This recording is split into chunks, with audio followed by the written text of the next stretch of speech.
ಇಲ್ಲಿವರೆಗೂ ಸುವಿಚಾರ, ವಿಚಾರ ಸಾಗರ ಮತ್ತು ಕೈವಲ್ಯ ಪದ್ಧತಿಯ ಜ್ಞಾನ ಪ್ರತಿಪಾದನ ಸ್ಥಳದ ಮೇಲೆ ವಿಚಾರ ಆಯಿತು. ಅದ್ವೈತ ಸಿದ್ಧಾಂತದಲ್ಲಿ ಸ್ವಲ್ಪ ಹೇಳಿ ಅಲ್ಲಿ ಅಭಾವ ಚತುಷ್ಟಯದಲ್ಲಿ ಒಂದು ತೊಡಕು ಬರ್ತದೆ. ಅದ್ರ ಸಲುವಾಗಿ ಅದನ್ನು ಸ್ವಲ್ಪ ಹೇಳಿ ನಾನು ಇಲ್ಲಿ ವಿಷಯಕ್ಕೆ ಬರ್ತಾ ಇದ್ದೇನೆ. ಅದ್ವೈತ ಸಿದ್ಧಾಂತದಲ್ಲಿ ಬ್ರಹ್ಮ ಸತ್ಯ, ಜಗನ್ಮಿಥ್ಯ, ಬಡ್ಡಿಯೇ ಜಗತ್ತಿಲ್ಲ ಅಂತ ಹೇಳಿಬಿಡ್ತಾರೆ. ಒಪ್ಪೋಣ, ಸಂಸಾರ ಮಾಡೋದು ಬಿಟ್ರೆ ಮತ್ತೆ ಜಗತ್ತು ಸುಳ್ಳಂತ ಹೆಂಗೆ ಹೇಳ್ತೇವೆ? ಯಾರು ಬಿಡ್ತಾರೆ ಸಂಸಾರ ಮಾಡೋದು? ವ್ಯವಹಾರ ಯಾರು ಬಿಡ್ತಾರೆ? ಅಂದ್ರೆ ಏನಾಯ್ತು? ಶಾಸ್ತ್ರದಾಗ ಸುಳ್ಳಾಯ್ತು, ಅನುಭವದಾಗ ಖರೆ ಆಯ್ತು. ಶಾಸ್ತ್ರದಾಗ ಸುಳ್ಳು, ಅನುಭವದಾಗ ಖರೆ. ಇದು ಹೆಂಗಾಗ್ತದಂತಂದ್ರೆ ಪುರಾಣ ಬದ್ನಿಕಾಯಿ. ಪುರಾಣದಾಗ ಶಾಸ್ತ್ರ ಬದ್ನಿಕಾಯಿ ತಿನ್ಬಾರ್ದು, ಮನೆಗೆ ಬದ್ನಿಕಾಯಿ ತಿನ್ಬೇಕು. ಹಂಗಾಗಿ ಹೌದು, ಜಗತ್ ಸುಳ್ಳು ಎಂಬುದು ಸಾಮಾನ್ಯವಾಗಿ ಗೊತ್ತಾಗ್ತದಂದ್ಮೇಲೆ ಮತ್ತೆ ಈಗ ಲಾಗ ಯಾಕೆ ಮಕ್ಕೊಂಡು ಗಾಳಿ ನಿದ್ರೆಯಲ್ಲಿ ಜಗತ್ತಿರ್ತದೆ, ಅಲ್ಲಿ ಅನುಭವನೇ ಆದಲ್ಲ.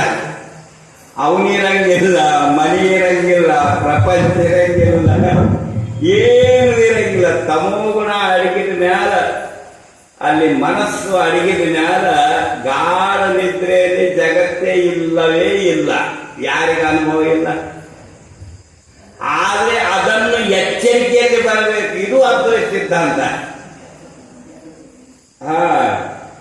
ನಿದ್ರೆಯಲ್ಲಿ ಕಾಣತಕ್ಕಂಥದ್ದು ಏನೊಂದು ಇಲ್ಲದೆ ನಾನು ಆನಂದವಾಗಿ ನಿದ್ದೆ ಮಾಡಿದೆ ಅಂತ ಏನು ಹೇಳ್ತಾರ, ಅಲ್ಲಿ ಜಗತ್ತಿಲ್ಲ, ತನ್ನ ಹೊಲ ಮನೆ ಇಲ್ಲ, ತಿಜೋರಿ ಇಲ್ಲ, ಬೆಳ್ಳಿ ಬಂಗಾರ ಇಲ್ಲ, ಯಾವುದೂ ಇರಂಗಿಲ್ಲ.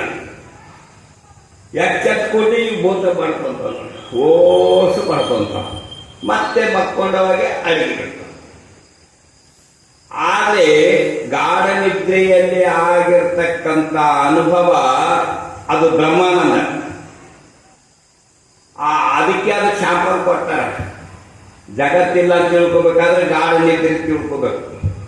ಗಾಢ ನಿದ್ರೆಯಲ್ಲಿ, ಸುಷುಪ್ತಾವಸ್ಥೆಯಲ್ಲಿ ಏನೊಂದು ಇಲ್ಲದೆ ಆನಂದ ಏನು ಪಡಿತಾನ, ಅಲ್ಲಿ ನಿದ್ದೆ ಮಾಡಿ ಕತ್ತಿನೊಬ್ಬ ವಿಚಾರನೂ ಇರಲಿಲ್ಲ. ನನಗೆ ನಿದ್ದೆ ಹತ್ತದ, ಯಾರು ಮಾತಾಡಿಸ್ಬೇಡ್ರಿ ಅಂತ ಅನ್ನನೇ. ಒಂದು ವೇಳೆ ಅವ ಮಾತಾಡಿಸಿದರೆ ಇವರಿಗೆ ಪಕ್ಕ ನಿದ್ದೆ ಆಗಿಲ್ಲ ಅಂತ ತಿಳ್ಕೊ. ಹಂಗ ಅದೇ ಅವಸ್ಥಾ ಜ್ಞಾನದಿಂದ ಎಚ್ಚರಿಕೆಯಲ್ಲಿ ಬರಬೇಕು. ಅವಾಗ ಜಗತ್ತು ಸುಳ್ಳಾಗ್ತದೆ. ಅಲ್ಲಿವರೆಗೂ ಜಗತ್ತು ಎಂದೂ ಸುಳ್ಳಾಗುತ್ತೆ. ಈಗ ನಾನು ನಿಮಗೆ ಸಾಲ ಕೊಟ್ಟಿರ್ತೇನೆ, ವಾಪಸ್ ಕೊಡಂದ್ರೆ ಕೊಟ್ಟಿನ ತಿಳ್ಕೊಳ್ರಿ ಅಂದ್ರೆ ಒಪ್ತೀರಿ ನೀವು? ಮತ್ತೆ ಜಗತ್ತು ಸುಳ್ಳಂದ್ರೆ ಜರ ಅನುಭವ ತಗೊಳ್ರಿ. ಅಥವಾ ನಾನೇ ಸಾಲ ತಗೊಂಡೆ, ನೀವು ಸಾಲ ವಸೂಲಿಗೆ ಬಂದಿರಿ, ಮತ್ತೆ ರೊಕ್ಕ ಸುಳ್ಳು ಎಲ್ಲ ಸುಳ್ಳು ಅಂದ್ಮೇಲೆ ಕೊಟ್ಟಿನ ತಿಳ್ಕೊ ಅಂತಂದ್ರೆ ಒಪ್ತೀರಿ? ಮಗನೇ ಕೊಟ್ಟು ಮಾತಾಡಂತಾನ, ಮತ್ತೆ ಹೆಂಗ್ ಸುಳ್ಳು ಮಾಡ್ತೇವೆ? ಕೊಟ್ಟಿನ ತಿಳ್ಕೊಳ್ರಿ ಅಂದ್ರೆ ಒಪ್ತಾನೆ. ಜಗತ್ ಸುಳ್ಳು ಅಂತ ತಿಳ್ಕೊಳ್ರಿ ಒಪ್ತಾರೆ. ಮತ್ತೆ ವ್ಯವಹಾರ ಯಾಕೆ ಮಾಡ್ತೀವಿ? ವ್ಯವಹಾರ ಬಿಟ್ಟರೆ ಮತ್ತೆ ವ್ಯವಹಾರನ ಬಿಟ್ಟು ಬಿಡು, ಅವಾಗ ಸುಳ್ಳಾಗ್ತದೆ. ಇಷ್ಟು ಪೇಚಾದ್ರೆ ಇದು. ಅದಕ್ಕೆ ಇದಕ್ಕ ಮೂಲ ತತ್ವ ಏನಾದಂದ್ರೆ ಅವಿಚಾರೇಣ ಕೃತೋ ಬಂಧು ವಿಚಾರೇಣ ನಿವರ್ತತೆ. ಇದು ಅಜ್ಞಾನದಿಂದ ಬಂದಿರತಕ್ಕಂಥ ಜಗತ್ತು. ಇದು ವ್ಯಾವಹಾರಿಕ ಸತ್ತ. ಇದು ನಮಗೆ ಸಾಯುವವರೆಗೂ ಇದು ಬಾಧಿಸ್ತದೆ. ಹಂಗಿತ್ತಂದ್ರೆ ಪ್ರಾರಬ್ಧ ಕರ್ಮ ಯಾರಿಗೆ ಹಚ್ತೀರಿ? ದೇಹ ನಾನಲ್ಲ, ಅದು ನಾನಲ್ಲ, ಪ್ರಾರಬ್ಧ ಕರ್ಮ ಭೋಗಿಸಲೇಬೇಕಂತ ಅಂದ್ಬಿಡ್ತಾರಲ್ಲ ಅದ್ವೈತ ಸಿದ್ಧಾಂತದಲ್ಲಿ. ಮತ್ತೆ ಪ್ರಾರಬ್ಧ ಯಾರಿಗೆ ಬಂತು? ಅದನ್ನು ಅನುಭವಿಸಲೇಬೇಕಂತಾರಲ್ಲ. ಜ್ಞಾನಿಗಳೇ ಪ್ರಾರಬ್ಧಕ್ಕೆ ಒದ್ದಾಡ ಏನೇನೋ ದುರ್ಮರಣ ಆಗ್ಯಾವ ಜ್ಞಾನಿಗಳಿಗೆ. ಅಂದಮೇಲೆ ಇದು ಪ್ರಾರಬ್ಧ ಯಾರಿಗೆ ಹಚ್ಚಬೇಕು? ಪ್ರಾರಬ್ಧ ಸುಳ್ಳು ಮಾಡಿ ಯಾಪಗೂ ಆಗಂಗಿಲ್ಲ. ಅದ್ರ ಸಲುವಾಗಿನೇ ನಿಜಗೊಂಡ್ರು ಏನು ಹೇಳ್ಯಾರಂತಂದ್ರೆ, ಬಳಸದಿರುವ ಅದ್ವೈತವನ್ನು ಬಾಹ್ಯದಲ್ಲಿ ನಿನ್ನೊಳಗೇಕು ಭಾವನೆ ಒಳಗೂಡು ತಿಳಿದು ಸಮಯ ನಿತ್ಯಗಲಿ ವರವೇದ ವಿಧಭಕ್ತಿಗಳನ್ನು ಉಸುಗುವಂತ ಸ್ಪಷ್ಟವಾಗಿ ಹೇಳ್ಯಾರ. ಅದ್ವೈತ ತಿಳ್ಕೊಳ್ಳೋದು, ಸಾಧಿಸೋದಲ್ಲ. ನಿನ್ನೊಳಗೇಕೋ ಭಾವನೆ ನಿನಗೆ ಅನುಸಂಧಾನ ಮಾಡೋದು. ತಾನೇ ಸುಳ್ಳಾಗ್ತದ, ಹಾಗೆ ಸುಳ್ಳು ಮಾಡಿ ನಿಮ್ಮ ಮಕ್ಕಳಿಂದ ಆಗಂಗಿಲ್ಲ. ಯಾಕೆ ಸುಳ್ಳು ಮಾಡಿ ಕೊಡ್ತಿಲ್ಲ? ಸುಮ್ಮನೆ ಕಾಣಿಸ್ಕೊಂಡ್ರೆ ಜಗತ್ತೇ ಕಾಣಂಗಿಲ್ಲ. ಕಾಣ್ತೇವೆ ಕಾಣ್ತದೆ ಜಗತ್ತೇ. ಇಷ್ಟು ಸರಳ. ಮತ್ತೆ ಹೊರಗೆ ಯಾಕೆ ಸಾಧಿಸ್ಲಿಕ್ಕೆ ಹೋಗ್ತೀವಿ? ಅದಕ್ಕೆ ವ್ಯಾವಹಾರಿಕ ಸತ್ತ, ಪ್ರಾತಿಭಾಷಿಕ ಸತ್ತ, ಪಾಲಿಲ್ಲ ಸೃಷ್ಟಿ ಸ್ಥಿತಿ ಲಯಗಳು ಯಾಕೆ ಹೇಳ್ಬೇಕಾಯ್ತು? ಅದಕ್ಕೆ ಬಂದಾಗ ನಾವು ಸಿಕ್ಕಿದ್ದೀವಿ ಯಾಕ? ಇದನ್ನ ಕರೆಕ್ಟಾದ ಸಲುವಾಗಿನೇ ಬಂದಿದ್ದದಕ್ಕೆ ವಿಚಾರ ಹೆಂಗ್ ಬಂದಿರೋದು ವಿಚಾರ ಮಾಡಬೇಡ, ಹೆಂಗ್ ಹೋಗ್ಬೇಕು ಎಂಬುದು ವಿಚಾರ ಮಾಡ. ಇದು ಅದ್ವೈತ ಸಿದ್ಧಾಂತ. ಇನ್ನು ಅಭಾವ ಚತುಷ್ಟಯ ರಹಿತ ಪರಮಾತ್ಮನ ಅಲ್ಲಿ ಘಟಪಟದ ಉದಾಹರಣೆ ಬಂತು. ಘಟಪಟದ ಉದಾಹರಣೆ ಅಲ್ಲಿ ಸಂಬಂಧ ಹೆಂಗ್ ಬರ್ತದೆ? ಹೆಂಗಂತಂದ್ರೆ, ಒಂದು ಮಣ್ಣು ಕೊಡದ ಉದಾಹರಣೆ ತಗೊಂಡಾಗ ಮಣ್ಣು ಕೊಡದ ಉದಾಹರಣೆ ಒಳಗೆ ಪಟದ ಉದಾಹರಣೆ ಯಾಕೆ ಬಂತು? ಯಾರಿಗೆ ಗೊತ್ತಾಗಂಗಿಲ್ಲ. ಇದು ಟೇಬಲ್ ಬೇರೆ, ಇದು ಕುರ್ಚಿ ಬೇರೆ, ಅದು ಬೇರೆ, ಇದು ಬೇರೆ, ಎಲ್ಲ ವಸ್ತುಗಳು ಒಂದೊಂದು ಬೇರೆ ಅಂದ್ಮೇಲೆ ಆ ಉದಾಹರಣೆ ಯಾಕೆ ಬಂತು? ಪ್ರಾಗಭಾವ, ಪ್ರಧ್ವಂಸ ಭಾವ, ಅತ್ಯಂತ ಭಾವ, ಅನನ್ಯ ಭಾವ. ಇಲ್ಲಿ ಪ್ರಾಗಭಾವ ಏನ್ ಹೇಳ್ತದಂತಂದ್ರೆ, ಕೊಡ ಹುಟ್ಟಿದ ಪ್ರಾಗಭಾವ ಹುಟ್ಟದ. ಅಂದ್ರೆ ಕೊಡ ಹುಟ್ಟೋದಕ್ಕಿಂತ ಮುಂಚೆ ಮಣ್ಣಿತ್ತು. ಆದ್ರೆ ಮಣ್ಣೆ ಕೊಡ ಆಯ್ತು. ಕೊಡ ಆದ್ಮೇಲೆ ಏನಾಯ್ತು? ಪ್ರಾಗಭಾವ ಹುಟ್ಟು. ಪ್ರಧ್ವಂಸ ಭಾವ ಆದ್ರೆ ಮಣ್ಣು ನಾಶ ಆಯ್ತು. ಮಣ್ಣಿನ ರೂಪನೇ ಕೊಡ ಆಯ್ತು. ಪ್ರಧ್ವಂಸ ಭಾವ,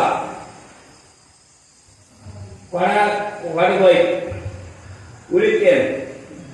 ಮಣ್ಣೆ. ಪ್ರಧ್ವಂಸ ಭಾವ ಯಾವಾಗ ಹುಟ್ಟು? ಕೊಡ ಹೊಡೆದ ಮೇಲೆ ಹುಟ್ಟು ಪ್ರಧ್ವಂಸ ಭಾವ. ಆದ್ರೆ ಕೊಡ ಹೊಡೆದ ಮೇಲೆ ಚೂರು ಚೂರು ಆಗಿಬಿಡ್ತು. ಆದ್ರೆ ಅದು ಬುದ್ಧಿ ಕಲಿಸಿದಾಗ ಏನಾಯ್ತು? ಉಳಿತೇನು? ಮಣ್ಣೆ ಉಳಿತು. ಈಗ ಅಕ್ಷರವ ಏನ್ ಮಾಡ್ತಾರ, ಬಂಗಾರದು ನಾವು ಕೊಟ್ಟ ಮೇಲೆ ಏನೇನೋ ಆಕಾರದ ತಂದ್ಕೊಟ್ಟು ಇದು ಬೇರೆ ರೂಪ ಮಾಡಿದೆ ಅಂತ ಅವ ಓಸು ಕಲಿಸಿ ಬುದ್ಧಿ ಮಾಡಿ. ಇದು ಪ್ರಧ್ವಂಸ ಭಾವ. ಆಕಾರಗಳು ಎಲ್ಲ ಹೋಗ್ಬಿಟ್ಟು ಹಿಂದಲ್ಲಿ ಮತ್ತೆ ಆಕಾರ ತಯಾರು ಮಾಡ್ತಾರೆ. ಅದ್ರಂಗ ಪ್ರಧ್ವಂಸ ಭಾವ. ಇನ್ನ ಅನನ್ಯ ಭಾವದಲ್ಲಿ ಏನ್ ಹೇಳ್ತಾರ ನೈಯಾಯಿಕರು ಅಂತಂದ್ರೆ, ಕೊಡವು ಬಟ್ಟೆ ಅಲ್ಲ, ಬಟ್ಟೆ ಕೊಡವು ಅಲ್ಲ. ಆದ್ರೆ ಅದ್ವೈತ ಸಿದ್ಧಾಂತದಲ್ಲಿ ಏನ್ ಹೇಳ್ತದಂದ್ರೆ, ಕೊಡವು ಮಣ್ಣಲ್ಲ, ಮಣ್ಣು ಕೊಡ ಅಲ್ಲ. ಇನ್ನು ಅತ್ಯಂತ ಭಾವದಲ್ಲಿ ಮಣ್ಣಿನಲ್ಲಿ ಕೊಡವು ಇಲ್ಲವೇ ಇಲ್ಲ. ಇದು ಅತ್ಯಂತ ಭಾವ. ನಾಮರೂಪ ಅಷ್ಟೇ ಕೊಡನೆ ಕೊಡ ಕಣ್ಣಿಗೆ ಕಂಡ್ರೇನು ಅದು ನಿಜವಾಗಿ ಕೊಡ ಏನು? ಮಣ್ಣೆ ಕೊಡ ಆಗ್ಯದ. ಅಂದ್ರೆ ಇಲ್ಲಿ ಅದಕ್ಕೆ ಉದಾಹರಣೆ ಏನಂತಂದ್ರೆ, ಶತವಿಷಾಣ, ವಂದ್ಯಾಪುತ್ರ, ಗಗನಾರವಿಂದ ಇವೆಲ್ಲ ಅತ್ಯಂತ ಭಾವಕ್ಕೂ ಉದಾಹರಣೆಗಳು ಅವ. ಆದ್ರೆ ಅನನ್ಯ ಭಾವಕ್ಕೆ ಮತ್ತೆ 3-4 ಜೋಡಿಸ್ತಾರ. ಅದು ಬೇಡ, ನಮ್ಮ ವಿಷಯ ಅಲ್ಲ. ಆದ್ರೆ ಈ ಸಂದರ್ಭ ಬಂದವಾಗ ಕಟವು ಕಟವಲ್ಲ, ಪಟವು ಕಟವಲ್ಲ ಅಂತ ಬಹಳ ಮಂದಿ ಹೇಳ್ತಾರ. ಇದು ಹೆಂಗ ಕೂಡ್ತಾರ? ಹೇಳಂದ್ರೆ ಅದಕ್ಕೆ ಅದು ಕೂಡಂಗಿಲ್ಲ. ಮಣ್ಣು ಕೊಡ ಅಲ್ಲ, ಕೊಡವು ಮಣ್ಣಲ್ಲ. ಕೊಡ ಎಂಬುದು ನಾಮರೂಪ. ಅದಕ್ಕೆ ಮಣ್ಣು ಕೊಡ ಅಲ್ಲ, ಕೊಡ ಮಣ್ಣಲ್ಲ. ಇದು ಅನನ್ಯ ಭಾವ. ಮಣ್ಣಿನಲ್ಲಿ ಕೊಡವು ಇಲ್ಲವೇ ಇಲ್ಲ. ಇದು ಅತ್ಯಂತ ಭಾವ. ಈ ಪ್ರಕಾರವಾಗಿ ಅದ್ವೈತ ಸಿದ್ಧಾಂತದಲ್ಲಿ ಈ ದೃಷ್ಟಾಂತ ಬರ್ತದ. ನೈಯಾಯಿಕರಲ್ಲಿ ವೈಶೇಷಿಕರಲ್ಲಿ ಏನಂದ್ರೆ ಪರ ಪಟ ಎರಡು ಉದಾಹರಣೆ ಬರ್ತಾವ. ಅದ್ರ ಸಲುವಾಗಿ ನನಗೆ ಈ ಸಂಶಯ ನಿವಾರಣೆ ಮಾಡೋ ಸಲುವಾಗಿನೇ ನಾನು ಎತ್ಕೊಂಡು ಸ್ವಲ್ಪ ಹೇಳಿದೆ. ಅದರಲ್ಲಿ ಇನ್ನು ಮತ್ತೆ ಏನೇನೋ ವಾದಗಳು ಹೇಳ್ತಾವ. ಏನಾದ್ರೂ ತಪ್ಪಿದ್ರೆ ನಾಳೆ ತಿಳ್ಕೊಂತೀವಂತ ಅದ್ರೊಳಗೆ ಏನು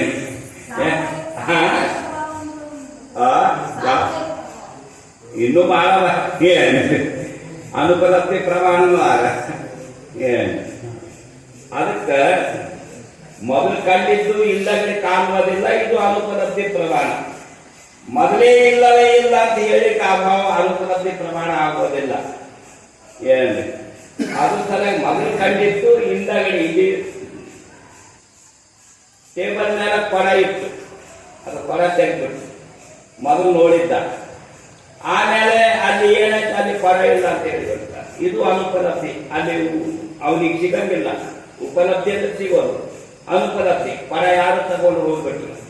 ಮೊದಲು ಇಲ್ಲಿ ಕೊಡ ಇತ್ತು ಅಂತ ಹೇಳ್ತಾರೆ. ದಶಮಾಭಾವ ಏನು ಹೀಗೆ ವೇದಾಂತದಲ್ಲಿ ಅದ್ವೈತ ಸಿದ್ಧಾಂತದಲ್ಲಿ ಈ ಪ್ರಕಾರವಾಗಿ ಬರ್ತದೆ. ಅದು ಸಲುವಾಗಿ ಆ ಭೇದ ಯಾರಿಗೆ ಗೊತ್ತಿಲ್ಲ. ಮಣ್ಣು ಬಟ್ಟೆ ಅಲ್ಲ, ಬಟ್ಟೆ ಮಣ್ಣು ಅಲ್ಲ ಎಂಬುದು ಯಾರಿಗೆ ಗೊತ್ತಿಲ್ಲ.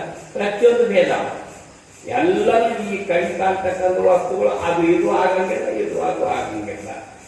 ಅದ್ರ ಸಲುವಾಗಿ ಅದು ನೈಯಾಯಿಕ ದಾರ್ಶನಿಕರಲ್ಲಿ ಅದು ಬರ್ತದೆ. ಆದರೆ ಅದ್ವೈತ ಸಿದ್ಧಾಂತದಲ್ಲಿ ಏನ್ ಬರ್ತದೆ ಅಂತಂದ್ರೆ ಮಣ್ಣು ಕೊಡ ಅಲ್ಲ, ಕೊಡ ಮಣ್ಣು ಅಲ್ಲ. ಮತ್ತು ಅತ್ಯಂತ ಅಭಾವದಲ್ಲಿ ಮಣ್ಣಿನಲ್ಲಿ ಕೊಡವು ಇಲ್ಲವೇ ಇಲ್ಲ. ನಾಮರೂಪಗಳು ಅಷ್ಟೇ. ನಾಮರೂಪಗಳಿಂದ ಮಡಿಕೆ ಗಡಿಗೆ ಏನೇನೋ ಪ್ರಯಾಣ ಏನೇನೋ ಆಗ್ಯಾವ.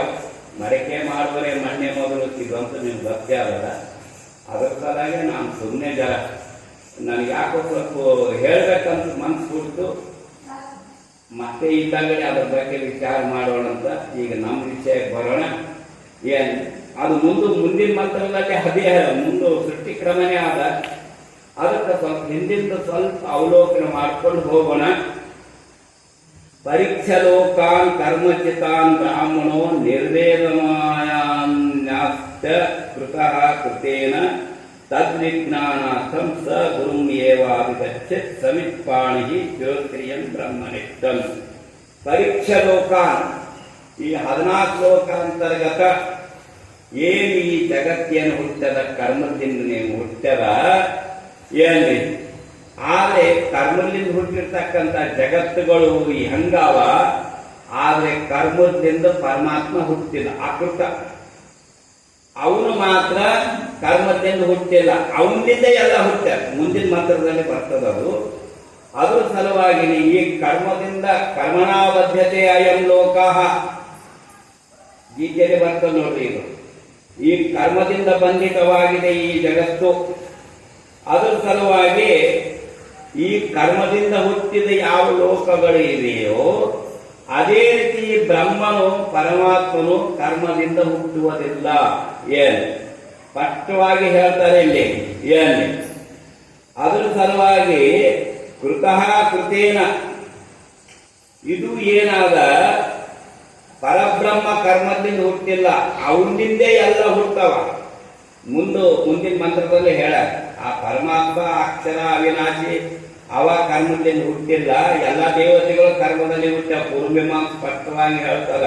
14 ಲೋಕಗಳು 33 ಕೋಟಿ ದೇವತೆಗಳು ಇವೆಲ್ಲ ಕರ್ಮದ. ಯಾಕಂದ್ರೆ ನಿರೀಶ್ವರವಾದಿಗಳು ಇರುವುದರಿಂದ ಅವರು ಏನಂತಾರ, ಎಲ್ಲರೂ ಅಥಾತೋ ಧರ್ಮ ಜಿಜ್ಞಾಸ, ಅಥಾತೋ ಕರ್ಮ ಜಿಜ್ಞಾಸ. ಅಂದ್ರೆ ಕರ್ಮದಿಂದಲೇ ಎಲ್ಲವೂ ಹುಟ್ಟಿವೆ ಎಂಬುದು ಸಿದ್ಧಾಂತ ಮಾಡ್ಯಾರ. ಆದರೆ ಪರಬ್ರಹ್ಮ ಏನಾನ ಕರ್ಮದಿಂದ ಹುಟ್ಟಿಲ್ಲ, ಅವನಿಂದ ಓಸು ಹುಟ್ಟೆವ ಎಂಬುದು ಮುಂದಿನ. ಅದರ ಸಲುವಾಗಿನೇ ಈ ಕರ್ಮಗಳ ಫಲಗಳು ಇವು ಏನು ಉಪಯೋಗ ಇಲ್ಲ ಅಂತ ತಿಳ್ಕೊಂಡು ಅದರಿಂದ ವೈರಾಗ್ಯ ಹೊಂದಿ ಹೆಚ್ಚಿನ ಜ್ಞಾನವನ್ನು ತಿಳ್ಕೊಳ್ಳೋ ಸಲುವಾಗಿ ತದ್ವಿಜ್ಞಾನಾರ್ಥಂ ಸ ಗುರುಂ ಏವಾಭಿಗಚ್ಚತ್ ಸಮಿತ್ಪಾಣಿ ಶ್ರೋತ್ರಿಯಂ ಬ್ರಹ್ಮನಿಷ್ಠಂ. ತದ್ವಿಜ್ಞಾನಾರ್ಥಂ ಅದನ್ನು ತಿಳಿದುಕೊಳ್ಳೋ ಸಲುವಾಗಿ ಸ ಅವನು ಗುರುವನ್ನು ಏವ ನಿಶ್ಚಿತವಾಗಿ ಅಭಿಗಚ್ಚತ್ ಅವ್ರ ಸಮೀಪಕ್ಕೆ ಹೋಗ್ಬೇಕು. ಸಮಿತ್ಪಾಣಿ ಯಜ್ಞದ ಕಟ್ಟಿಗೆಗಳನ್ನು ತೆಗೆದುಕೊಂಡು ಹೋಗ್ಬೇಕು. ಆದರೆ ಬೇರೆ ಜಾಗದಾಗ ಏನಾದ ಹೂ, ಹಣ್ಣು, ಕಾಯಿ, ದುಡ್ಡು, ದಕ್ಷಿಣ ಇವೆಲ್ಲ ತಗೊಂಡು ಹೋಗ್ಬೇಕು. ರಿಕ್ತ ಹಸ್ತನ ಉಪಯಾದ ರಾಜಾನಾಂ ಗುರು ತಥಾ ದೇವತಾ. ಏನ್ ಬರಿಗೈಯಿಂದ ಏನಾದಂತಂದ್ರೆ 3 ಜಾಗದಾಗ ಹೋಗ್ಬಾರ್ದು. ಏನ್ ರಿಕ್ತ ಹಸ್ತಶ್ಚ ನ ಉಪಯಾದ ಹೋಗ್ಬಾರ್ದು. ರಾಜಾನಾಂ ಗುರುಂ ತಥಾ ದೇವತಾಂ. ದೇವ್ರ ಗುಡಿಗೆ ಹೋಗ್ಬೇಕಾದ್ರೆ ಧೂಪ, ದೀಪ, ಬತ್ತಿ, ಕಾಯಿ, ಕರ್ಪೂರ ತಗೊಂಡು ಹೋಗ್ಬೇಕು. ಇನ್ನ ರಾಜನಲ್ಲಿ ಹೋಗ್ಬೇಕಾದ್ರೆ ಕಾಣಿಕೆ ತಗೊಂಡು ಹೋಗ್ಬೇಕು. ಗುರುವಿನಲ್ಲಿ ಹೋಗ್ಬೇಕಾದ್ರೆ ಹಣ್ಣು, ಹಂಪಲ, ದವಸ ಧಾನ್ಯಗಳು ಅವ್ರು ಏನು ಉಣ್ತಾರ ಅದನ್ನು ತಗೊಂಡು ಹೋಗ್ಬೇಕು ಗುರುವಿನ ಹತ್ರ ಹೋಗ್ಬೇಕಾದ್ರೆ. ಆದ್ರೆ ಹಿಂದಿನ ಋಷಿಗಳು ಯಜ್ಞ ಮಾಡ್ತಾ ಇದ್ರು. ಅದರ ಸಲುವಾಗಿ ಯಜ್ಞ ಮಾಡೋ ಸಲುವಾಗಿ ಕಟ್ಟಿಗೆಗಳನ್ನು ತೆಗೆದುಕೊಂಡು ಹೋಗ್ತಿದ್ರು. ಆ ಕಟ್ಟಿಗೆ ಹೊರೆಯನ್ನು ಮುಂದೆ ಹಾಕಿ ಸಾಷ್ಟಾಂಗ ನಮಸ್ಕಾರ ಮಾಡ್ತಿದ್ರು. ಅಂದ್ರೆ ಇದರ ಅರ್ಥ ಏನ್ ಹೇಳಿಕೊಡ್ತದಂದ್ರೆ ಹಿಂದಿನ ಋಷಿಗಳು ಸಂಸಾರಿಕರು ಅಂತ. ಸನ್ಯಾಸಿ ಯಜ್ಞ ಮಾಡ್ಲಿಕ್ಕೆ ಬರಂಗಿಲ್ಲ, ಅವ್ರು ಮಾಡಬಾರ್ದು. ಪುರೋಹಿತ ಕೆಲಸ ಸನ್ಯಾಸಿಗೆ ಬರಂಗಿಲ್ಲ. ದೇವ ಪೂಜೆ ಮಾಡ್ಲಿಕ್ಕೆ ಬರಂಗಿಲ್ಲ. ದೇವ್ರ ಗುಡಿಯಾಗ ಒಪ್ಕೊಂಡು ಪೂಜೆ ಮಾಡ್ಲಿಕ್ಕೆ ಬರಂಗಿಲ್ಲ. ಸನ್ಯಾಸಿಗಳಿಗೆ ಅಡಿಗೆ ಮಾಡ್ಕೊಳ್ಳಿಕ್ ಬರಂಗಿಲ್ಲ. ಬಿಸಿ ನೀರು ಜಳಕ ಮಾಡ್ಲಿಕ್ಕೆ ಬರಂಗಿಲ್ಲ. ಅವ್ರು ಕಣ್ಣೀರೇ ಮಾಡ್ತಾರೆ. ಈ ಪ್ರಕಾರವಾಗಿ ಸನ್ಯಾಸಿಗೆ ಬಹಳಷ್ಟು ನಿಯಮಗಳಿವೆ. ಮತ್ತು ಸನ್ಯಾಸಿ ಆದರೂ ಗೃಹಸ್ಥರಿಗೆ ದೀಕ್ಷಾ ಕೊಡಬಾರ್ದು. ಗೃಹಸ್ಥ ಗುರುವೇ ಗೃಹಸ್ಥರಿಗೆ ದೀಕ್ಷಾ ಕೊಡ್ಬೇಕು. ಆದ್ರೆ ಸನ್ಯಾಸಿಗಳು ಮುಂದೆ ಸನ್ಯಾಸಿ ಆಗುವ ನಮ್ಮ ಪೀಠಕ್ಕೆ ಮರಿ ಮಾಡ್ಕೋಬೇಕಾಗಿದೆ ಅಂದವ ಅವನಿಗೆ ಅವ ದೀಕ್ಷಾ ಕೊಡ್ಬೇಕು. ಆದ್ರೆ ಸನ್ಯಾಸಿ ಗುರು ಏನಾದ ಅಲ್ಲಿ ಗೃಹಸ್ಥರಿಗೆ ದೀಕ್ಷಾ ಕೊಡಬಾರ್ದು ಅಂತ ಸ್ಪಷ್ಟ ಕಾಯ್ದೆ. ಅದು ಶಂಕರಾಚಾರ್ಯರು ಯಾರಿಗೂ ಸಂಸಾರಿಕರಿಗೆ ದೀಕ್ಷಾ ಕೊಟ್ಟಿಲ್ಲ. ಅವ್ರಿಗೆ ಕೇವಲ 4 ಜನ ಶಿಷ್ಯರು, ಹೆಚ್ಚಿನ ಶಿಷ್ಯರೇ ಮಾಡ್ಕೊಂಡೇ ಇಲ್ಲ. ಅವ್ರ ಸನ್ಯಾಸಿ ಧರ್ಮ ಬಿಟ್ಟು ಎಲ್ಲಿನೂ ನಡೆಯಲಿಲ್ಲ. ಕೊನೆಯವರೆಗೂ ದೀಕ್ಷಾ ಜೀವನ ಮಾಡಿಕೊಂಡು ಉಪಜೀವನ ಮಾಡ್ಕೊಂಡಾರ. ಅವರು ಸನ್ಯಾಸ ಧರ್ಮ ಕಡೆವರೆಗೂ ಪಾಲನೆ ಮಾಡ್ಯಾರ. ಏನ್ರಿ ಅದ್ರ ಸಲುವಾಗಿನೇ ಇಲ್ಲಿ ಸಮಿತ್ಪಾಣಿ ಅಂತ ಹೇಳ್ಬೇಕಾಗಿತ್ತಂದ್ರೆ ಆ ಗುರು ಎಂಥವ ಅಂತಂದ್ರೆ ಸಂಸಾರಿಕ ಅಂತ ತಿಳ್ಕೋಬೇಕು. ಯಾಕಂದ್ರೆ ಯಜ್ಞಾಗಾದಿಗಳು ಮಾಡಲಿಕ್ಕೆ ಸನ್ಯಾಸಿಗೆ ಯೋಗ್ಯತೆ ಇಲ್ಲ, ಅವರಿಗೆ ಅಧಿಕಾರ ಇಲ್ಲ. ನಮ್ಮಲ್ಲಿ ಸಹಜಾನ ಸ್ವಾಮಿಗಳು ದೊಡ್ಡ ಮಹಾತ್ಮರಾದರು. ಮಹಾಶುದ್ಧ ಪಂಚಮಿಗೆ ನಮ್ಮಲ್ಲಿ ಆಗ್ತದೆ, ಇಲ್ಲಿ ಮಹಾಗೋಳ ಪಂಚಮಿಗೆ ಇಲ್ಲಿ ಆಗ್ತದೆ. ನಮ್ಮ ತ್ರಿವಿಕ್ರಮಾನಂದ ಶಿಷ್ಯರು ಸಹಜಾನ ಸ್ವಾಮಿಗಳು ಅಲ್ಲಿ 150 ವರ್ಷ ನಗರೇಶ್ವರ ಗುಡಿ ಕಟ್ಟಿದ್ರು. ಅವರು ಸಹಜ ಮೊದಲನೇ ಹೆಸರು ಗೋಪಾಲ್ ಭಟ್. ಅವರು ಪಂಚಾಂಗ ಕಟ್ಟು ನಮ್ಮ ಸುರ್ಪುರ ಪಂಚಾಂಗ ಏನು ಮಾಡಿರ್ತಾರೆ ಆ ಮಂತಂದವರು. ಅವರು ನಗರೇಶ್ವರ ಗುಡಿಯಲ್ಲಿ 50 ವರ್ಷ ಪೂಜೆ ಮಾಡಿದ್ರು ಈಶ್ವರಂದು. ಆ ಕಾಂಪ್ಟರ್ ಗುಡಿ ಕಟ್ಸಿ ಇವರಿಗೆ ಮೊದಲನೇ ಪೂಜಾರಿನೇ ಇವರಿಗಿದ್ರು. 50 ವರ್ಷ ಪೂಜಾ ಆದ್ಮೇಲೆ ಅವರ ಪೂಜಾ ಯಾರು ಮಾಡಿಲ್ಲ, ಇನ್ನೂವರೆಗೆ ಯಾರು ಮಾಡಂಗಿಲ್ಲ. ಶ್ರಾವಣ ಮಾಸದಾಗ 1 ಲಕ್ಷ ಪತ್ರಿ ಏರಿಸ್ತಿದ್ರು 1 ತಿಂಗಳಲ್ಲಿ. ಪತ್ರಿ ಏರ್ಸೋದು ದೊಡ್ಡ ಮಾತಲ್ಲ, ಅವು ಯಾರಾದ್ರೆ ತಗೊಂಡು ಬಂದು ಕೊಡ್ತಾರ, ಏರಿಸ್ತಾರ. ಆದ್ರೆ 1 ಲಕ್ಷ ಹೂರ್ಣ ಗಡುಬು ನೈವೇದ್ಯ ಕೊಡ್ತಿದ್ರು. ಅದ್ರ ಸಂಘಟ ಏನ್ರಿ 1 ತಿಂಗಳಿಗೆ 1 ಲಕ್ಷ ಹೂರ್ಣ ಗಡುಬು. ತುಪ್ಪದಾಗ ಎದ್ದಿನೇ ಉಳ್ಬೇಕು ಒಂದೊಂದು ಕಡುಬು. ಡೊಳ್ಳು ತುಪ್ಪ ಇಡ್ತಿದ್ರು ಊಟಕ್ಕೆ. ಆ ರೀತಿ ಉಳಿಸ್ಯಾರ ಅವರು. ಈ ಆಮೇಲೆ ಅವರು ಸನ್ಯಾಸ ತಗೋಬೇಕಾಯ್ತು. ಛತ್ರದ ಆಶ್ರಮ ಕಂಪಲ್ಸರಿ ಸರಿಯಾಗಿ ಪಾಲನೆ ಮಾಡ್ಯಾರ ಅವರು. ಅವ್ರಿಗೆ 75 ವರ್ಷ ಆದ್ಮೇಲೆ ನಾನು ಸನ್ಯಾಸ ತಗೋಪ್ಪ, ಇದು ಪೂಜಾ ಸಾಕು ನನಗ, ಆದ್ರೆ ಗುಡಿಯಾಗ ಇರ್ಲಿಕ್ಕೆ ಬರಂಗಿಲ್ಲ, ಪೂಜಾ ಮಾಡ್ಲಿಕ್ಕೆ ಬರಂಗಿಲ್ಲ, ಅದಕ್ಕೆ ನಾನು ನಿಮ್ಮ ಮಠಕ್ಕೆ ಬರ್ತೀನಿ ಅಂತ ಹೇಳ್ಕೊಂಡು ನಮ್ಮ ಮಂದಿಗೆ ಹೇಳಿದ್ರು. ಆಯ್ತು ಗುರುಗಳೇ, ನಾವು ನಿಮ್ಗೆ ಸ್ವಾಗತ ಮಾಡ್ತೀವಿ, ನಿಮ್ಗೆ ಅವಕಾಶ ಕೊಡ್ತೀವಿ ಅಂತ ಹೇಳೋಣ. ಅವರು ಕೃಷ್ಣಾನಂದ ತಂದಿಗೆ ಹೋಗಿ ಸನ್ಯಾಸಾಸ್ತ್ರ ಸ್ವೀಕಾರ ಮಾಡಿಕೊಂಡು ನಮ್ಮ ಮಠಕ್ಕೆ ಬಂದರು.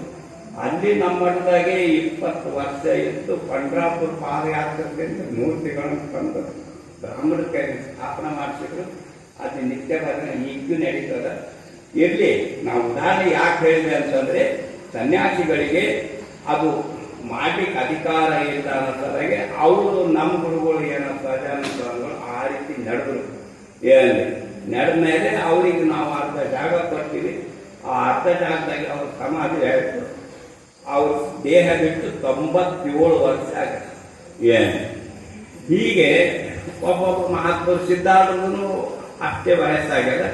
ಇರಲಿ, ಈಗ ಇಲ್ಲಿ ಏನು ಹೇಳಿಕೊಡ್ತದಂತಂದ್ರೆ, ಈ ಕರ್ಮದಿಂದ ಆಗಲಿ, ಕರ್ಮದಿಂದ ಪರಮಾತ್ಮ ಹುಟ್ಟಿಲ್ಲ ಅಂದಮೇಲೆ ಪರಮಾತ್ಮಗೂ ನನಗೇನು ಸಂಬಂಧ ಅದ? ಈ ಜಗತ್ತು ಹುಟ್ಟಿದ್ದು ಮತ್ತು ಇದು ದುಃಖದಿಂದ ಯಾಕೆ ಕೂಡಿದೆ, ಇದರಿಂದ ಬಿಡುಗಡೆ ಹೇಗೆ ಆಗ್ಬೇಕಂತಕ್ಕಂಥ ವಿಚಾರ ಮಾಡಿ, ಈ ಕರ್ಮದಿಂದ ಎಂದೂ ನಮಗೆ ಸುಖ ಸಿಗಂಗಿಲ್ಲ ಅಂತ ಪಕ್ಕ ಗಟ್ಟಿ ಮಾಡಿಕೊಂಡು ಸಮಿತ್ಪಾಣಿ ಶ್ರೋತ್ರಿಯಂ ಬ್ರಹ್ಮನಿಷ್ಠಂ, ಇಲ್ಲಿ ಶಂಕರಾಚಾರ್ಯ ಭಾಷೆ ಬಹಳ ಚೆನ್ನಾಗಿ ಬರ್ತದ. ಏನ್ರಿ, ಬ್ರಾಹ್ಮಣನಾದವನು ಎಲ್ಲವನ್ನು ತ್ಯಾಗ ಮಾಡಿ ಬ್ರಹ್ಮವಿದ್ಯೆಯಲ್ಲಿ ತೊಡಗುವುದಕ್ಕೆ ಬರಾಹ್ಮಣನಿಗೆ ಮುಖ್ಯವಾಗಿ ಅಧಿಕಾರವೆಂಬುದನ್ನು ಸೂಚಿಸುವುದಕ್ಕೆ ಬ್ರಾಹ್ಮಣನು ಎಂಬ ಮಾತನ್ನು ಉಪಯೋಗಿಸುತ್ತದೆ. ಆದರೆ ಕೊನೆ ಮಾತು ಬಹಳ ಚಂದ ಹೇಳ್ಯಾರ. ಏನು ಹೇಳ್ಯಾರ ಅಂತಂದ್ರೆ, ತಾನು ಸ್ವಂತ ಪುಸ್ತಕ ಓದಿ ತಾನು ಜ್ಞಾನ ಪಡಿಬಾರ್ದು, ಗುರುವಿನ ಹತ್ರನೇ ಹೋಗಿನೇ ವಿದ್ಯೆ ಕಲ್ತ್ಕೋಬೇಕು. ಯಾಕಂದ್ರೆ ಅನುಭವ ಅಲ್ಲಿ ಸಿಗ್ತದ. ಪುಸ್ತಕದಾಗಿನ ವಿದ್ಯೆ ಮಂದಿಕಾಯಿಗಿನ ಕಲ್ತದ. ಅದ್ರ ಸಲುವಾಗಿನೇ ಇಲ್ಲಿ ಸ್ಪಷ್ಟವಾಗಿ ಶಾಂತ ಭಾಷೆನೇ ಇದೆ. ಯಾವುದೇ ನಾವು ವಿದ್ಯೆ ತಿಳ್ಕೋಬೇಕಾದ್ರೆ ಗುರುಮುಖದಿಂದನೇ ಬರಬೇಕು. ನಮಗೆ ಅಷ್ಟೇ ಗೊತ್ತಿದ್ರೇನು ನಾವು ಸ್ವಂತ, ಯಾಕಂದ್ರೆ ಈ ಕರ್ಮಜ್ಞಾನ, ಯಜ್ಞ ಯಾಗಾದಿ ಮಾಡಕ್ಕಲ್ಲಿ ವೇದಗಳ ಜ್ಞಾನ ಗೊತ್ತೇ ಇರ್ತದ ಅವರಿಗೆ. ಅಂದಮೇಲೆ ಮತ್ತೆ ಗುರಿ ಆಗ್ಬೇಕು. ನಾವು ಆತ್ಮಜ್ಞಾನ ಉಪನಿಷತ್ತುಗಳು ನೋಡ್ಕೊಂಡು ನಾವು ಮುಕ್ತಿ ಪಡಿಬೇಕೆಂಬುದು ವಿಚಾರ ಸಹಜವಾಗಿ ಬಂದ್ಬಿಡ್ತಾರೆ. ರಮಣ ಮಹರ್ಷಿ ಬಂದ ಏನು, ಆದ್ರೆ ರಮಣ ಮಹರ್ಷಿ ಗುರು ಇಲ್ಲ, ಆದ್ರೆ ಅವ್ರು ಮುಕ್ತಿ ಪಡೆದ್ರು. ಯಾಕೆ ಪಡೆದ್ರು ಅಂದ್ರೆ ಹಿಂದಿನ ಜನ್ಮ ಸಂಸ್ಕಾರ. ಏನು ಯೋಗಭ್ರಷ್ಟ ಜನ್ಮ ಅದು. ಕೆಲವರು ಏನಾರ ಗುರುವಿಗೆ ಮಾಡ್ಕೊಂಡಿಲ್ಲ, ಜ್ಞಾನಗುಂದಿ ಮಾಡಿಕಮ್ಮ, ಆಕೆಗೆ ಯಾರು ಗುರು ಇಲ್ಲ, ಬಹಳ ದಟ್ಟಿ ಹೆಣ್ಮಗಳು, ಆಗ ಮಹಾಯೋಗಿನಿ. ಏನು ಓದಿ ಬರ್ತಿದ್ದಿಲ್ಲ, ಬರ್ಲಿಕ್ಕೆ ಬರ್ತಿದ್ದಿಲ್ಲ. ಏನು ಜನರು ಮಾತಾಡಕ್ಕೆ ಮಾಣಿಕಮ್ಮ, ಆಕೆಗೆ ಚರಿತ್ರೆ ನಾನು ಬರ್ತೀನಿ, ಸಂಸ್ಕೃತದಿಂದ ಕನ್ನಡ ಅನುವಾದ ಮಾಡೀನಿ. ಆಕೆಗೆ ಯಾರು ಗುರು ಇಲ್ಲ. ಅದ್ರ ಸಲುವಾಗಿ ಕೆಲವರಿಗೆ ಮಾತ್ರ ಅದು ಹಿಂದಿನ ಪೂರ್ವಾರ್ಜಿ ಪುಣ್ಯ ತಗೊಂಡು ಬಂದು ಹಿಂದಿನ ಸುಕೃತದಿಂದ ಈ ಜನ್ಮದಲ್ಲಿ ಯೋಗಭ್ರಷ್ಟ ಜನ್ಮರಾಗಿ ಈ ಜನ್ಮದಲ್ಲಿ ಅವರು ಪರಿಪೂರ್ಣ ಮಾಡ್ಕೊಳ್ಳೋ ಸಲುವಾಗಿ ನಾವು ಗುರು ಮಾಡ್ಕೊಂಡಿಲ್ಲ. ಇದನ್ನು ನಿಜಗುರು ವಿವೇಕ ಚಿಂತಾಮಣಿಯಲ್ಲಿ ಸಮರ್ಥನೆ ಮಾಡ್ಕೊಳ್ತಾರೆ. ಏನು ಇರ್ಲಿ, ಆ ಸಂದರ್ಭ ಹೇಳೋಣ ಅಂತ. ಅಂದ್ರೆ ಇಲ್ಲಿ ಏನ್ ಅರ್ಥ ಕೊಡ್ತದಂತಂದ್ರೆ, ಗುರು ಇಲ್ಲದೆ ನಾವು ಸ್ವಂತ ಬುದ್ಧಿಯಿಂದ ತಿಳ್ಕೊಂಡು ಜ್ಞಾನ ಏನಾದ ಪಡಿಬಾರ್ದು. ಯಾಕಂದ್ರೆ ಸ್ವಂತ ಬುದ್ಧಿ ಅಲ್ಲಿ ಅನುಭವ ಬರೋದಿಲ್ಲ. ನಾವು ಸ್ವಂತ ಓದೋದ್ರಿಂದ ಏನಾಗ್ತದೆ ಅಂತಂದ್ರೆ, ಅಲ್ಲಿ ಏನಾಗ್ತದ, ಅನುಭವ ಬರಲಿಲ್ಲ ಅಂದ್ರೆ ದೃಢ ನಿಶ್ಚಯ ಆಗಂಗಿಲ್ಲ. ಅದ್ರ ಸಲುವಾಗಿ ಅದಕ್ಕೆ ಒಂದು ದೃಷ್ಟಾಂತ ಹೇಳ್ತೀನಿ ನಾನು. ಒಬ್ಬ ರಾಜವೈದ್ಯ ಇದ್ದ. ಅಂದ್ರೆ ಅನುಭವ ಇಲ್ಲದೆ ಮಾಡ್ಲಿಕ್ಕೆ ಹೋಗಬಾರ್ದು ಎಂಬುದಕ್ಕೆ, ಅದಕ್ಕೆ ನಾವು ಎಷ್ಟೇ ತಿಳ್ಕೊಂಡ್ರೂ ಗುರು ಮುಖಾಂತರನೇ ಬರಬೇಕು ಎಂಬುದು ಇಲ್ಲಿ ಒತ್ತಿ ಒತ್ತಿ ಹೇಳ. ಅದ್ರ ಸಲುವಾಗಿನೇ ನಾವು ಏನು ಎಲ್ಲ ಪುಸ್ತಕದಾಗ ಕಿತಾಬ್ನೆ ಹೈ ಸಬ್ ಅಂತಂದ್ರೆ, ಕಿತಾಬ್ ಖುದಾರತ್ತು ಘರ್ ಘರ್ ಒಲಿ ಬಂದ. ಪುಸ್ತಕದಾಗ ದೇವರಿದ್ರೆ ಮನಿ ಮನಿಗೊಬ್ಬ ಶರಣ ಆಗ್ತಿದ್ದ. ಏನು ಅದ್ರ ಸಲುವಾಗಿನೇ ನಮಗ ಅನುಭವ ಆಗಿ ಪಕ್ಕ ದೊಡ್ಡ ನಿತ್ಯ ಆಗಬೇಕಾದ್ರೆ ಗುರು ಮುಖಾಂತರನೇ ಬರಬೇಕು. ಆ ಗುರು ಎಂಥವು ಇರಬೇಕಂದ್ರೆ ಶ್ರೋತ್ರಿಯ ಬ್ರಹ್ಮನಿಷ್ಠ ಇರಬೇಕು. ಅದಕ್ಕೆ ಅನುಭವ ಹೆಂಗೆ ಇರ್ತದಂತಂದ್ರೆ, ಅನುಭವ ಇಲ್ಲಿ ಪುಸ್ತಕ ಓದಿ ಅದ್ರಲ್ಲಿ ಆಚರಣೆ ಮಾಡಿದ್ರೆ ಅನಾಹುತಿ ಆಗ್ತವೆ. ಒಬ್ಬ ರಾಜವೈದ್ಯ ಇದ್ದ, ಅವನಿಗೆ ಒಬ್ಬ ಮಗ ಇದ್ದ. ಮಗನಿಗೆ ವೈದ್ಯಕೀಯ ಕಲಿಸ್ತಾ ಇದ್ದ. ಆದ್ರೆ ಯಾವುದೇ ಪೇಷಂಟ್ ಬಂದ್ರೆ ಅವನಿಗೆ ಮೊದಲು ನಾಡಿ ಪರೀಕ್ಷೆ ಮಾಡಿ ರೋಗದ ಕಂಡು ಹಿಡಿದು ಔಷಧ ಕೊಡ್ತಿದ್ದಿಲ್ಲ. ಇನ್ನು ಅವನಿಗೆ ಪಕ್ವ ಆಗಿಲ್ಲ ಅಂತ ತಿಳ್ಕೊಂಡು ಹಿಂದಾಗಲೇ ಮುಂದೆ ಇರ್ತದ, ಇವನೇ ಅದು ನಾಡಿ ಪರೀಕ್ಷೆ ಮಾಡಿ ಆ ರೋಗಿಗಳಿಗೆ ಹಿಂದಾಗಲೇ ಔಷಧ ಮುಂದೆ 1 ತಿಂಗಳ 15 ಕೋರ್ಸ್ ಇದ್ದಾಗ, ನೋಡಪ್ಪ ನಾ ಎಲ್ಲರ ಊರಿಗೆ ಹೋದಾಗ ಅವ್ರು ಬರ್ತಾರೆ ಪೇಷಂಟ್, ಅವ್ರಿಗೆ ಇಷ್ಟು ಮಾತ್ರೆಗಳು ಕೊಡಿ, ಗುರಿಗೆ ಕೊಡು ಅಂತ ಹೇಳಿಬಿಡ್ತಿದ್ದ. ಇವನಿಗೆ ಒಳ ಶಾಂತ, ನಮ್ಮಪ್ಪ ನನಗೆ ಅಧಿಕಾರ ಕೊಡ್ತಾನೆ, ನಾ ಯಾವಾಗ ವೈದ್ಯ ಆಗಿ ನಾನು ಯಾವಾಗ ಪ್ರಸಿದ್ಧ ಇದ್ದಾಗೆ 4 ಮಂದಿ ಒಳಗೆ ಕೀರ್ತಿ ಗಳಿಸ್ಬೇಕಂತ ತಿಳ್ಕೊಂಡು ಇವಾಗ ಏನ್ ಮಾಡ್ತಿದ್ದ ಕಾಯ್ತಾನೆ ಇಲ್ಲ. ಒಂದ್ ದಿವಸ ಏನಾಯ್ತು ಅಂತಂದ್ರೆ ವೈದ್ಯ ಏನ್ ಮಾಡಿದ, ಒಂದು ಊರಿಗೆ ಅರ್ಜೆಂಟ್ ಒಂದು ಪೇಷಂಟ್ ಇತ್ತು, ಅದಕ್ಕೆ ಔಷಧ ಕೊಟ್ಟಿತ್ತು.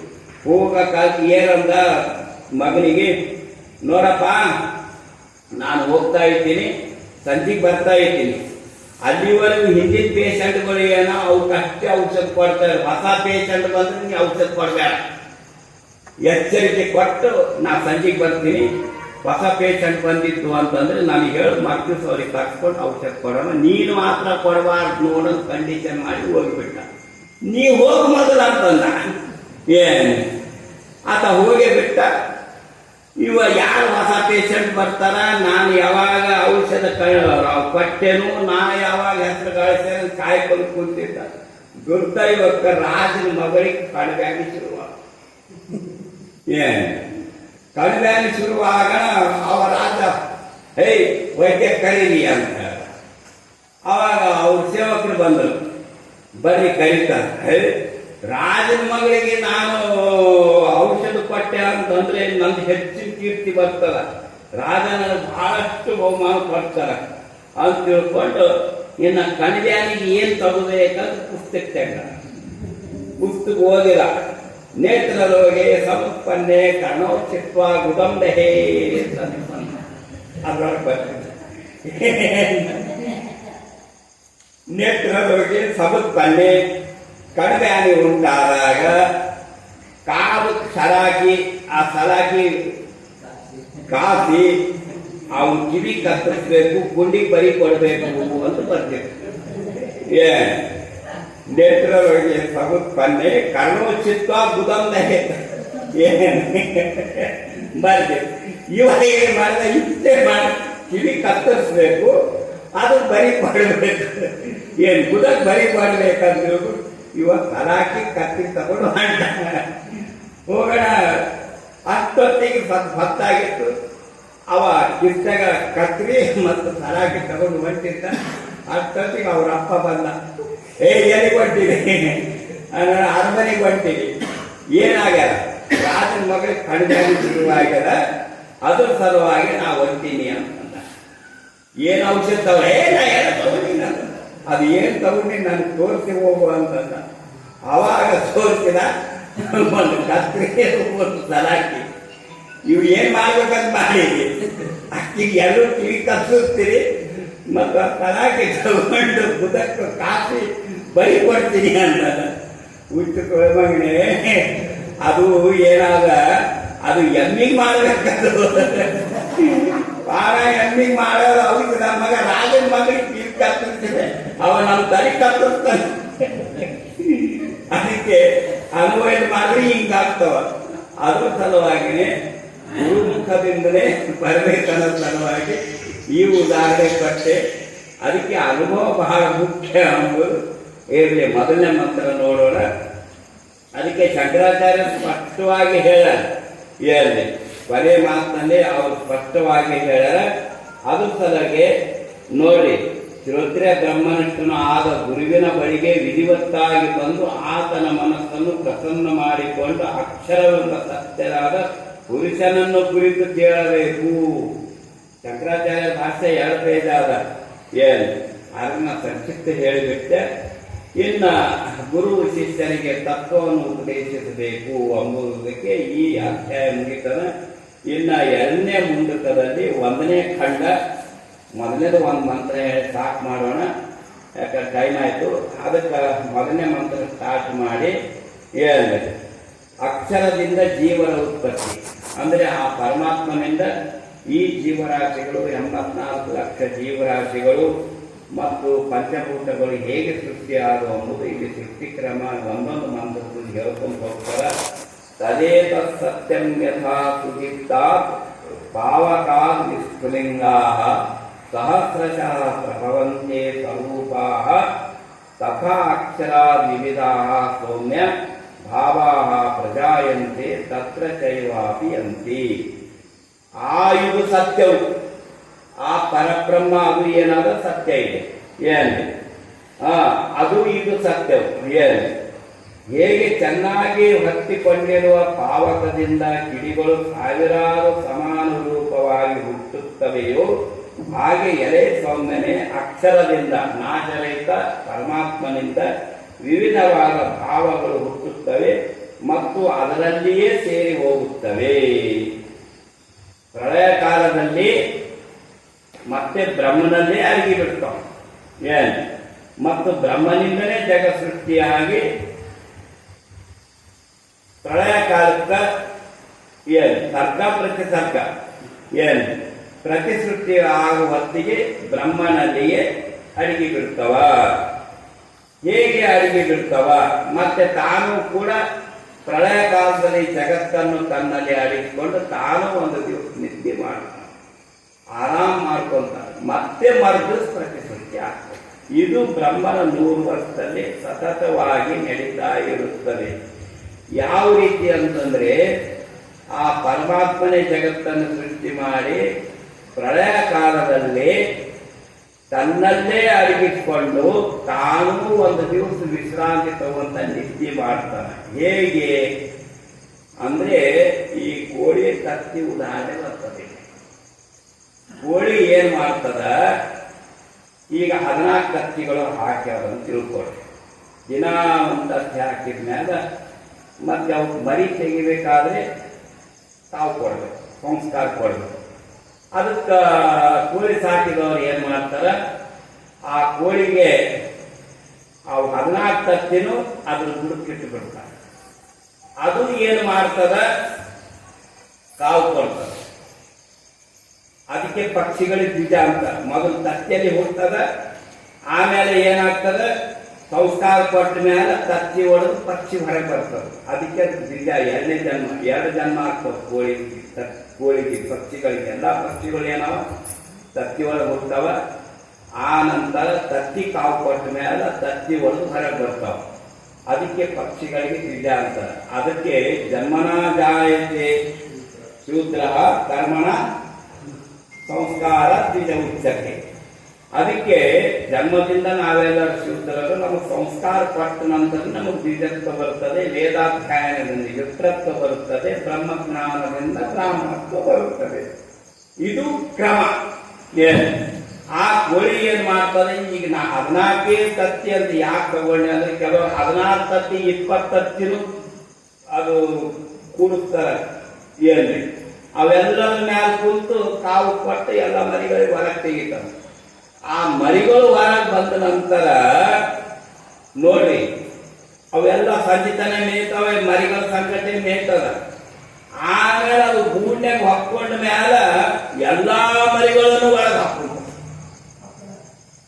ಪಕ್ಕದಲ್ಲಿ ಏನ್ರಿ ಬಾಕಿಯು ಏನಾವಲ್ಲ ಮರಿಗಳು ಅದ್ರ ಪಕ್ಕದಲ್ಲೇ ಇರ್ತಾವ. ಬೆಕ್ಕಾಗ್ಲಿ ನಾಯಿ ಆಗ್ಲಿ ಯಾವುದೇ ಪ್ರಾಣಿ ಇರ್ಲಿ ಅವು ಹೊರಗೆ ಇರ್ತಾವ ಮರಿಗಳು. ಆದ್ರೆ ಇದು ಕೋಳಿ ಹಂಗಲ್ಲ, ಅವು 14 ಮರಿಗಳಿಗೂ ಒಳಗೆ ಹಾಕೊಂತಾವ.